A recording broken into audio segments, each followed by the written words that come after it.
Assalamualaikum warahmatullahi wabarakatuh.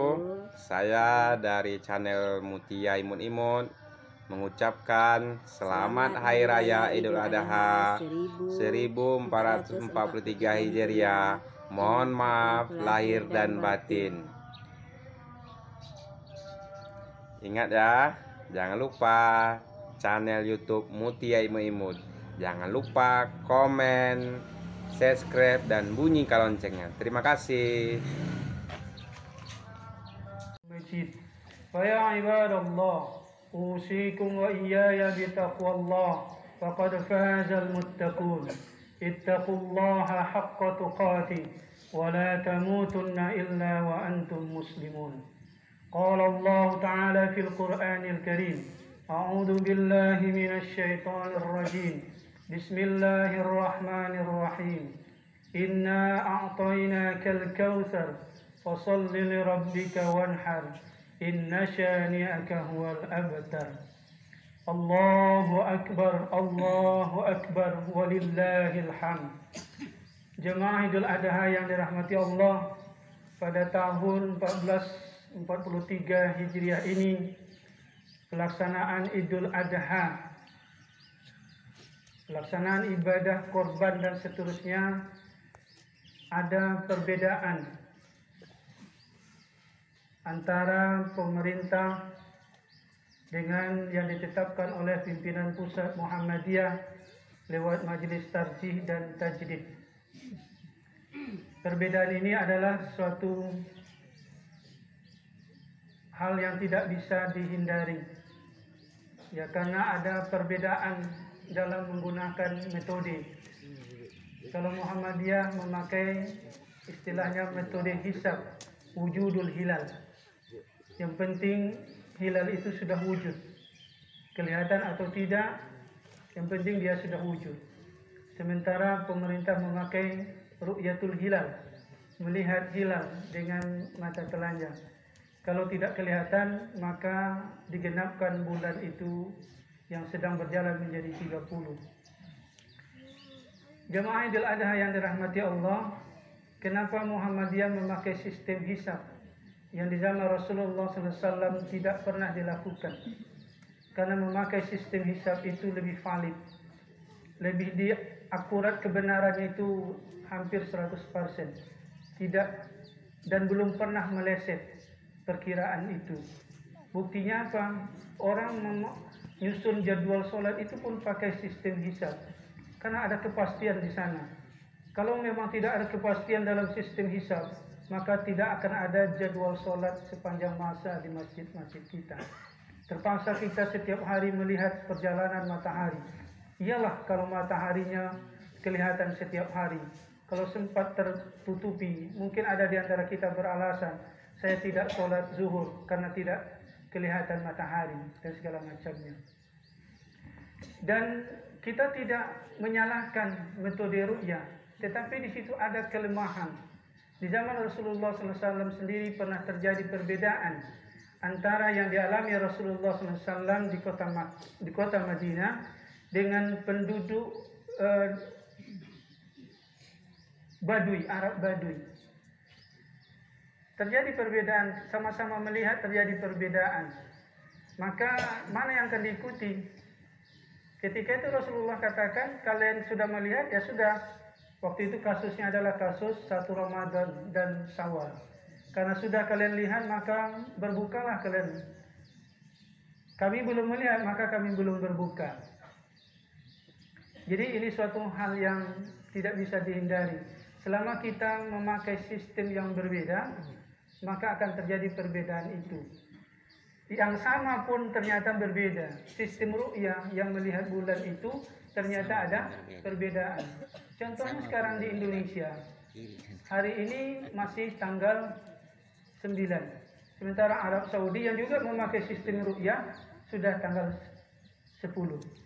Jadi sama-sama memakai sistem ru'yah, ternyata ada perbedaan dalam menetapkan 1 Zulhijjah dan juga nanti 10 Zulhijjahnya.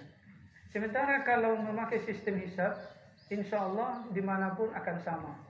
baik Indonesia, Malaysia, kalau mau memakai sistem hisab, seluruh dunia akan bisa disamakan.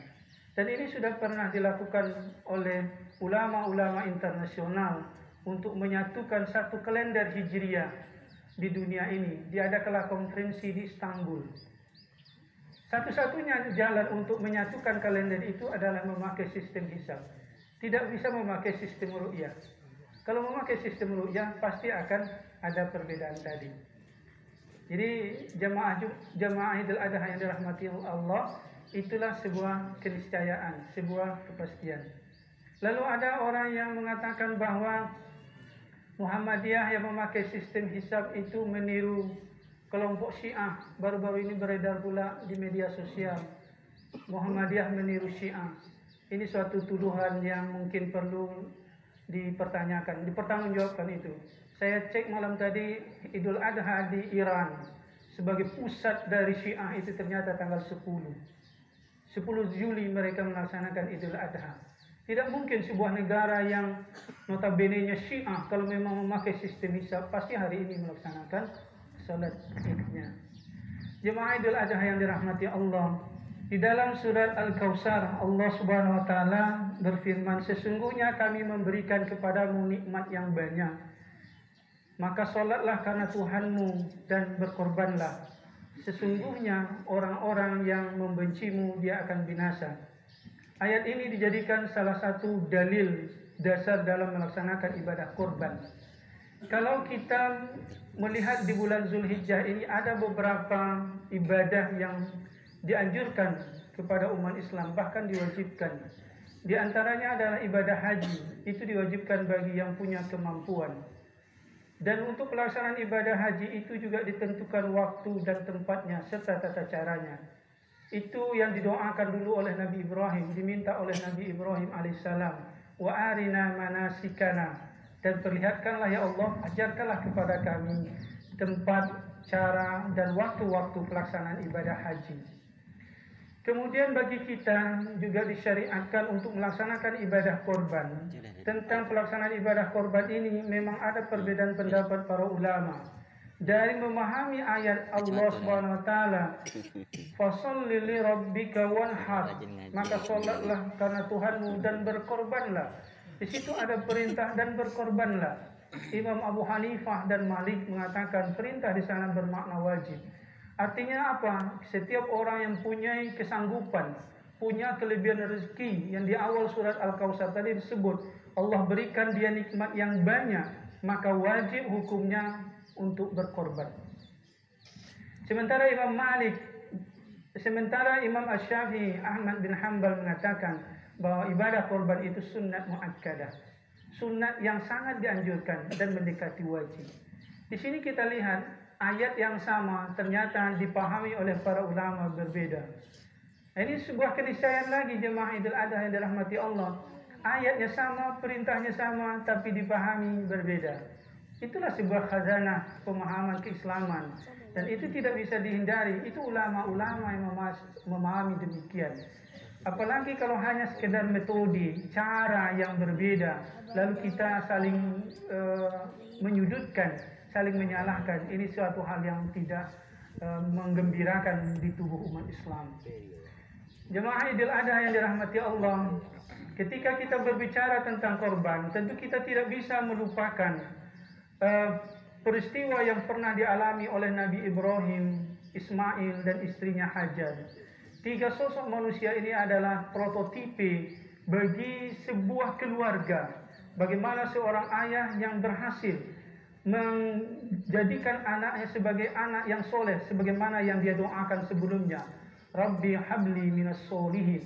Ternyata doanya itu dikabulkan oleh Allah Subhanahu wa taala dan terbukti ketika Allah Subhanahu wa taala memerintahkan Ibrahim alaihissalam untuk menyembelih anaknya dan disampaikan kepada anaknya Ismail. Apa respon Ismail? Dia menjawab, "Ya abati fa'al ma tu'mar, satajiduni insyaallah minas sabirin." Wahai ayahku, kerjakan apa yang diperintahkan Allah. Mudah-mudahan kamu akan dapati saya termasuk orang-orang yang sabar. Jawaban tegas dari Ismail itu merupakan implementasi dari kesolehan seseorang. terhadap Allah Subhanahu wa taala, ketaatan kepada Allah Subhanahu wa taala. Sekalipun ketika itu dia sadar, dia tahu bahwa dia akan mati, dia dikorbankan dan dia akan mati. Tetapi karena ini adalah perintah Allah Subhanahu wa taala dan dia yakin bahwa perintah Allah Subhanahu wa taala itu pasti sebuah kebaikan dan akan mengundang kebaikan. Tidak ada perintah Allah Subhanahu wa taala yang akan menimbulkan kemafsadatan, kerusakan, itu tidak ada.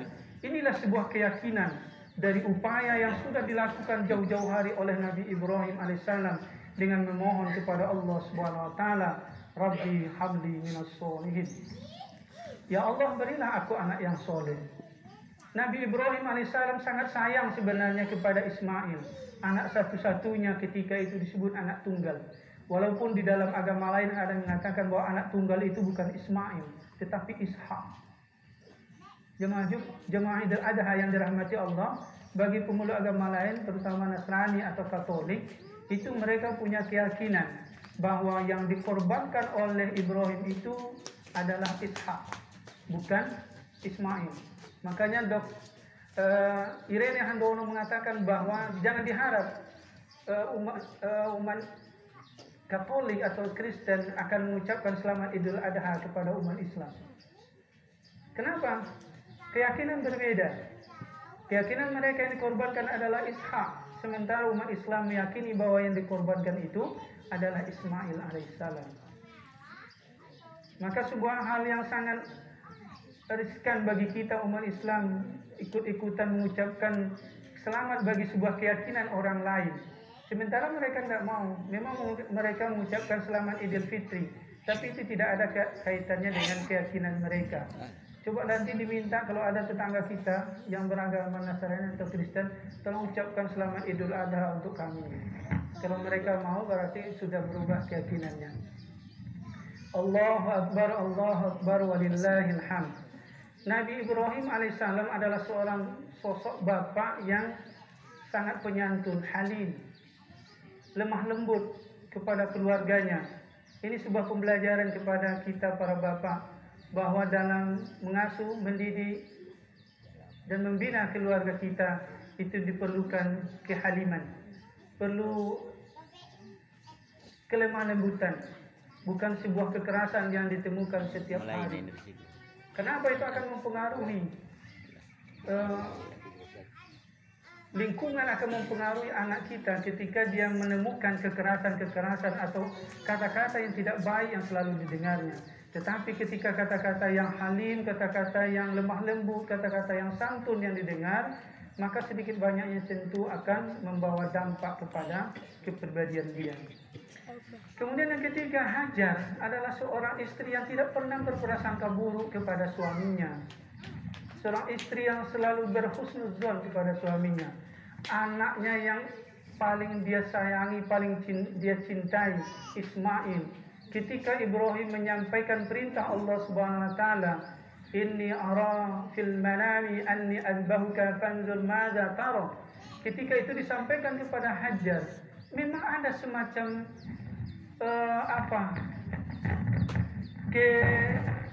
kesedihan di dalam dirinya. Tetapi kesedihan itu disampingkan karena ini adalah perintah Allah Subhanahu wa taala. Dan dia tidak pernah curiga kepada suaminya, kenapa suaminya mau membunuh anaknya, ada apa ini? Atau karena sudah ada informasi bahwa Siti Sarah sudah hamil atau bagaimana? Tidak ada demikian. Jadi ini bagi ibu-ibu, bagi para istri, selalulah berpikiran dan berpandangan positif kepada suaminya, supaya nanti keluarga kita itu semakin harmonis. Jangan setiap hari berprasangka yang tidak baik. Kalaupun ada hal-hal yang tidak baik kita temukan, coba diklarifikasi, coba ditanyakan baik-baik, ada apa sebenarnya ini. Apalagi dengan kemajuan media elektronik sekarang, tentu banyak sekali hal-hal yang akan bisa merusak, akan mengganggu ketentraman sebuah rumah tangga. Nampak rumah tangga itu harmonis, baik, anak, istri baik, maka mungkin ada yang tidak senang, lalu ada usaha-usaha untuk merusak itu. Allahu Akbar walillahil hamd. Ketiga insan ini begitu tunduk dan taat kepada Allah Subhanahu wa taala dan mau mengorbankan sesuatu yang sangat mereka sayangi, sangat mereka cintai. demi menjalankan perintah Allah Subhanahu wa taala. Ini seyogianya juga menjadi pembelajaran bagi kita. Ketundukan dan ketaatan kita kepada Allah Subhanahu wa taala itu harus di atas segala-galanya. Hari ini kita diminta untuk mengorbankan hewan korban, sapi, kambing dan segala yang sejenis dengannya. Maka di luar bulan Zulhijjah ini, mari kita mencoba berusaha bagaimana kita bisa mengorbankan waktu, kesempatan, tenaga, harta dan pikiran kita untuk